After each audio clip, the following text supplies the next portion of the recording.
I'm Bambi Francisco for Vader TV, the network for innovators.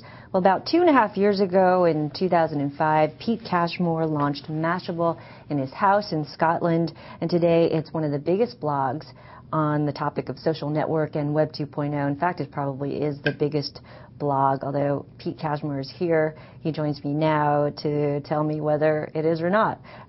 Pete, thanks for joining us. So, a recent column here on the blog said that TechCrunch is the biggest blog on Alexa, yet Mashable is the biggest. You had to bring that up, didn't you? Yeah. You had to start off with that. You need to clarify that. Well, look, we don't have their stats. The thing with internet stats is they're inaccurate. So you look at one thing, it'll say one thing, you say another thing. Unless you have the internal stats from the other company, you really can't say, oh, we're bigger than them. I'd say we're in the same ballpark. When you look at all the kind of the big tech blogs, we're kind of the same ballpark as TechCrunch. We're kind of the top tier of tech blogs overall, and we're kind of slightly more focused on social networking than them. Mm-hmm. Do a little bit more volume than them. We do like 30 posts a day, I think, and that's a lot. But I think it's kind of, we're not into that whole game of, oh, we're bigger than you. We're okay. Just wanted you to clarify. Those guys, Yeah, I'm sure we're all friends. So, it says that you have 415,000 subscribers. Is that how many people that are part of your network? Why did you get that? I don't know. Somebody wrote it, so that's why you're here to clarify. How many subscribers do you have? I don't know. I mean, if you're using FeedBurner, it's about 150K, and there's about 110K on the social network. So it's really hard to kind of make up numbers. I mean, there are certainly, let's put it this way, there are certainly many millions of people visiting the site every month. Many millions. And you're also generating revenue, and you're profitable. Right? Yeah, we're profitable. I mean, we have been all the way along. We just run it really, really lean operation. How many people? I mean, we've got probably around 6 full-time editors, lead writer, and then maybe like 20 part-time writers and contractors and all that kind of stuff. Okay. And do you manage all these people, or you do? Okay, you don't have a manager. That's why you don't write anymore. So because there's a lot of people to manage, and there's a lot of stuff to manage, and people are kind of any kind of personal. One-to-one interaction all the time, how are you doing, when are you taking your holidays, all that kind of stuff. Right. So how did you, when you started this 2.5 years ago and you were the only one blogging, did you think that it would get this big? Did you want it to get this big, or did you have designs to get this big? No, I didn't have designs to take it anywhere, but... you just did it as a hobby? Yeah, sure. I mean, I was kind of getting into the startup scene. I was just wondering, what I could do. I started on development of another site, like a social site. I figured, social stuff's what's really going to take off, and it's really going to scale really quickly. So I started on that, and then Mashable took off, and I said, okay, let's drop that little project and just kind of carry on with Mashable. And once, Mashable got the ad revenue rolling in, I had kind of money coming in from that. So you were more on the tech side, and you decided you wanted to write about this stuff. Sure. Well, I still kind of am into development and building stuff, and certainly the new site I've been kind of overseeing a lot of kind of the stuff we're building. Right. So that's the kind of been my role. When you and I talked last, so we're working on a new version of the site, which is a whole bunch of stuff. It's kind of YouTube-ish. I showed you. It's got like along the top, it's got like thumbnails of like hot posts, most commented posts. Our list posts, which are like, top 40 resources for Facebook users or whatever. So it's got, a lot more ways to access the content. It's all visual or thumbnails.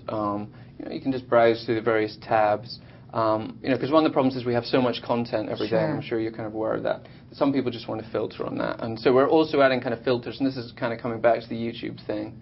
We're kind of letting people find the top rated posts, the most commented, and kind of rank them by, interestingness and all that kind of stuff that YouTube does. Is it like YouTube or Dig? Because YouTube is video, and you're not talking about video here.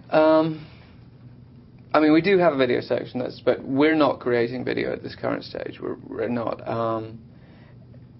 It feels YouTube-ish to me. I mean, Dig, you could say it's kind of like Dig. It certainly has that kind of feel. It's more of a text content site right now. Okay. So maybe Dig is a better comparison. If you want to do the Dig comparison, I'm fine with that. Is this a matter, the reason why you're moving in this direction, is it because you need to get bigger and you need to find other avenues to bring people, or is it really about trying to help them filter the news for people? And it's mainly about people. Some people are very, very busy and they don't want to kind of read, everything that's happening in the web space. They might want to focus down on, one or two things. Sure. Or the most interesting things. So that's kind of the main impetus there. But it's also kind of, this new one is kind of pulling together. We have a lot of bits. This is the old site. And we have like a community, and we have kind of invite sharing. So you can, So you have invite sharing where you can kind of swap beta invites for new sites and that kind of thing. Okay.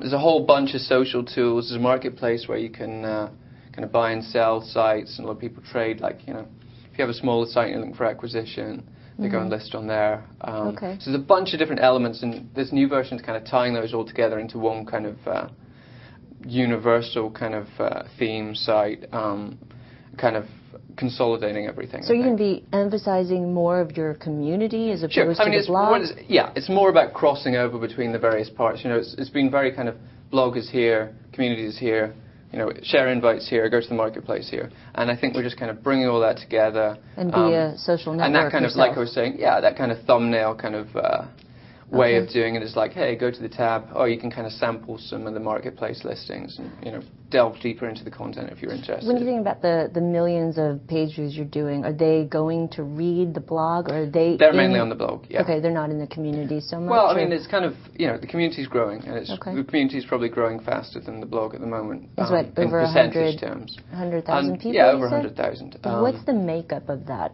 community? Good question. I mean, the way we're trying to tailor it, it's been kind of a mixture of kind of the actual users and the kind of the VC, journalist, blogger, people like you and me in the Valley. And we're really trying to, in this next version, and one of the reasons we're doing this next version of the site is to kind of split off that group, that kind of high-value group, as you like, the kind of the Valley entrepreneur kind of people. And so we're doing kind of this beta invite phase so that we can kind of have those people in a kind of a special part of the community, and they can kind of network and, find our events and find the groups that are kind of relevant to them, and kind of, keep the users over the social networks kind of apart and kind of networking with each other. Because it can be kind of, if we go on there and there's like, we don't necessarily have a lot in common with MySpace and Facebook users necessarily. So we're really kind of, you do this with sites once you kind of mature, you kind of split it off into channels, and you can, there's a lot of ads. So you would be a social network for social network people? Developers and social network users. People who are interested in social networks. So now you're creating a social network for them. Exactly. Exactly. So, but you've already had that kind of underlying your That's blog. Been there since, So, since about kind of May of 2007, you've been able to sign up and get a comment account and have your own page and all that kind of stuff, and link to your own site, and aggregate as well. You can also kind of aggregate your other social networking profiles into that one, so you can say, hey, here's my Mashable page, and hey, go to this social network. What's your plans for monetizing this social network? Ads. Ads? We don't think in terms of, hey, can we monetize this social network right away. We think in terms of how can we bring more community into